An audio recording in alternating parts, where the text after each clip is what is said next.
Hi అండి, welcome back to our channel అండి. ఇవాళ మనం ఇంట్లోనే చాలా ఈజీగా పన్నీర్ బటర్ గార్లిక్ కాజు అనేది ప్రిపేర్ చేసుకుందామండి. చాలా బాగుంటుంది, కంపల్సరీ ట్రై చేయండి. పన్నీర్ హెల్త్కి చాలా మంచిది కదా. ఫస్ట్ ఏంటంటే పన్నీర్లో ఇలా కొంచెం సాల్టు కారం వేసేసి మిక్స్ చేసేసి పక్కన పెట్టుకోవాలి.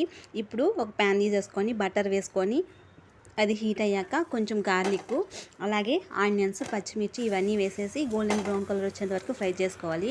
ఇంకా కాజు కూడా ఇందులోనే వేసేసుకున్నాను. ఇంకా కొత్త వాళ్ళు మన ఛానల్ ఎవరైనా చూసినట్లయితే సబ్స్క్రైబ్ చేసుకుని నాకు సపోర్ట్ చేయండి ప్లీజ్. మీరు సపోర్ట్ చేస్తేనే కదండి నాకు మరిన్ని వీడియోస్ చేయడానికి ఎంకరేజ్మెంట్గా ఉంటుంది. నా ఛానల్లో అయితే వీడియోస్ ఎక్కువ ఉన్నాయి, సబ్స్క్రైబర్లు తక్కువ ఉన్నారు, కానీ వ్యూస్ అయితే ఉన్నాయి కానీ సబ్స్క్రైబ్ అయితే చేసుకోవట్లేదు. Please do subscribe my channel అండి. ఇప్పుడే ఫ్రై అయిపోయాక మనం ముందుగా కలిపి పెట్టుకున్న పన్నీర్ని కూడా అందులో వేసేసి కాసేపు ఆ కారం వేసాం కాబట్టి కొంచెం పచ్చివాసన పోయేలాగా ఆ బటర్లో మనం ఫ్రై చేసుకొని కొంచెం పెరుగు వేసుకుంటే అంటే జ్యూసీగా తినేటప్పుడు చాలా బాగుంటుంది. ఫైనల్గా మన కర్రీ అనేది ప్రిపేర్ అయిపోయింది. చూడండి, లాస్ట్లో కొత్తిమీర వేసుకొని ఇంకా సర్వ్ చేసుకోవడమే. ఇలాంటి మరిన్ని వీడియోస్ కోసం please do subscribe my channel అండి. నిజంగా చాలా అంటే చాలా టేస్టీగా ఉంది. వీడియో నచ్చితే లైక్ చేయండి, షేర్ చేయండి అండ్ సబ్స్క్రైబ్ చేయండి. Thanks for watching.